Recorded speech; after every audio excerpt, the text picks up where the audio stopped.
জয় ঠাকুর, জয় মা। মহাভারতের আদি পর্বের পাঠ চলছে। তো এখন আমরা দেখে নিয়েছি জরৎকারু মুনির বিয়ে হয়ে গেছে বাসুকি বোন জরৎকারীর সঙ্গে। কেন কি জরৎকারু মুনি বলেছিল নিজের নামের মানে নাম মিল আমরা করি, হয় না আমাদের নাম মিলের যে ঠিকুজিতে করতে গেলে নাম মিল করে, তো এখানেও জরৎকারু মুনি নিজের নামের মিল করে জরৎকারীর সঙ্গে নিজের বিয়ে করেছে। তো এতটা গীতি ছন্দে কাশিদাস লিখেছেন। তো আজকে আমরা পড়ব নাগগণের উৎপত্তি ও অরুণের জন্ম। মুনিগণ বলে কহ ইহার কারণ, ভগিনীকে দিল নাগ কোন প্রয়োজন। মুনি হেতু কি কারণে কন্যার উৎপত্তি, বিস্তারিয় সব কথা কহ পুনঃসৌতি। বিস্তারিয়া সব কথা কহ পুনঃসৌতি। আচ্ছা, এখানে বাসুকি বলেছিল যে এই কন্যা তোমার কারণে জন্মেছে, তো সেই জন্য মুনিগণ সৌতির কাছে জানতে চাইছে যে কী কারণে বা বাসুকি নাগ একজন মুনিকে তার বোনকে দিল, বা ওই বোনের কী কারণে উৎপত্তি হয়েছে যে মুনির সঙ্গে বিবাহের। সৌতি বলে অবধান কর মুনিগণ, বাসুকি দিলেন ভগ্নী যাহার কারণ। এবারে বাসুকি কেন তার বোনকে দিয়েছিল সেটা আবার একটা অন্য গল্প। সেটা কি গল্প পড়ি। দক্ষের দুহিতার কদ্রু বিনতা সুন্দরী, স্বামী কশ্যপের দোহে বহু সেবা করি। এবারে রাজা দক্ষের কথা এলো। দক্ষ রাজাকে তোমরা জানি, সতীর বাবা রাজা দক্ষ, শিবের সেই যে তাণ্ডব, তো সতীকে বিবাহ করেছিল। দক্ষ রাজারই তো মেয়ে ছিল সতী। তো সতীর দক্ষ রাজার অনেক মেয়ে ছিল। তো আর দুটো মেয়ে ছিল, তাদের নাম হচ্ছে কদ্রু আর বিনতা, যাদের স্বামী ছিল ঋষি কশ্যপ।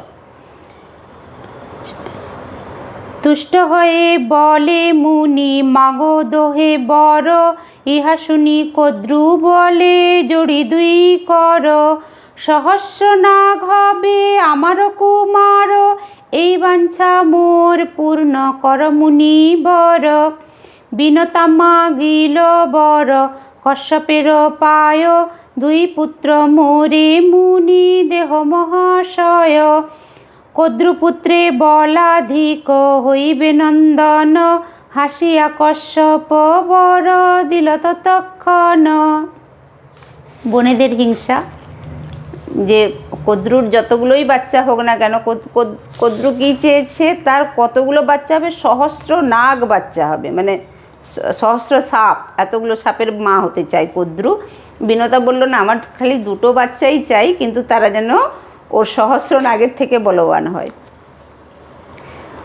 মুনিবরে দুইজনে হইল গর্ভবতী, দোহে আশ্বাসিয়া বনে গেল মহামতি। কতদিনে দুইজনে প্রসব করিল, সহস্রেক ডিম্ব কদ্রু দেবী প্রসবিল। দুই ডিম্ব প্রসবিল বিনতা সুন্দরী, রাখিল সকল ডিম্ব স্বর্ণপাত্রে ভরি। ৫০০ বৎসরে জন্মিল নাগগণ, মুনিবরে পায় কদ্রু সহস্রনন্দন। বিনতা দেখিয়া তাপ হৃদয়ে ভাবিল, এককালে দুইজনে ডিম্ব প্রবেশিল।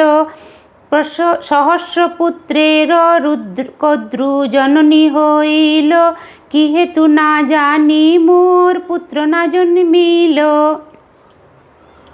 এত ভাবি এক ডিম্ব বিনতা ভাঙ্গিল, তাহাতে লোহিত বর্ণ পুত্র যে জন্মিল। বিনতার বাচ্চা হয়ে গেছে, অথচ কদ্রুর হয়ে গেছে সহস্র ছেলে। বিনতা ভাবছে তার কবে হবে, সেই রাগে বিনতা একটা ডিম, যে দুটো ডিম পেড়েছিল, একটা ডিম ভেঙে দিল এবং তার ভেতর থেকে কি বেরোলো, লোহিত বর্ণের একটা পুত্র বেরোলো। অর্ধাঙ্গবিহীন হইল পক্ষীর আকার, ক্রোধ করি জননীকে বলিল কুমার। ওই যে তাড়াতাড়ি ভেঙে দেওয়ার কারণে আধা মাধা জন্মেছে। এই আধা মাধার গল্প আমরা অনেক পাই।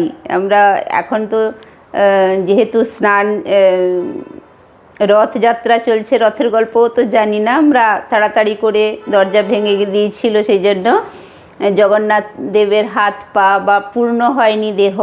ঠিক সেই রকমই এখানটাতেও দেখাচ্ছে যে আধা বাচ্চা জন্ম নিল। আর সেই আধা বাচ্চা তখন কি করলো, তার খুব ক্রোধ জন্মালো জননীর ওপরে। পরপুত্র দেখি হিংসা জন্মিল হৃদয়ে, অকালে ভাঙিলা ডিম্ব পূর্ণ নাহি হয়ে। অঙ্গহীন করি মোরে জন্মাইলে তুমি, সে কারণে জননী শাপিব তোরে আমি। যে ভগিনী পুত্র দেখি হিংসা হইল মনে, হইয়া তাহার দাসী সেব চিরদিনে। এই ডিম্বে আছে যে বা পুরুষ রতন, তাহা হইতে হবে তব শাপ বিমোচন। মহাবীর্য বানবীর এই ডিম্বে আছে, অকালে আমায় প্রায় ভাঙি ফেল পাছে।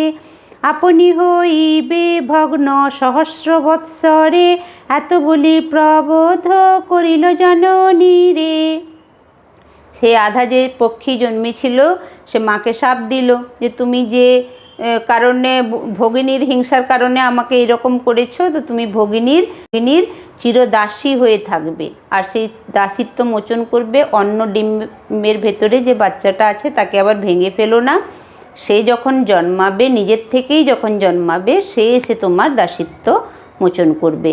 হেনমতে একদিন দৈবের ঘটনে, কদ্রু আর বিনতা ছয়ে এক স্থানে। উচ্চশ্রবা অশ্ববর পরম সুন্দর, সূর্যের কিরণ নিন্দিতার কলেবর। নানা রত্ন অলঙ্কার অঙ্গেতে ভূষণ, মহাবীর্যবন্ত অশ্ব পবন গমন। সমুদ্র মন্থনে সেই অশ্বের উৎপত্তি, এত শুনি মুনি জিজ্ঞাসিল সতী প্রতি। সমুদ্র মন্থন হইল কিসের কারণ, কহ শুনি বিস্তারিয়া সুতের নন্দন। এবারে আবার মহাভারতে আমরা পড়েছি, যা নেই ভূভারতে তা আছে মহাভারতে। তো মহাভারতে এখন একটার পর একটা জুড়ে জুড়ে গল্প চলছে।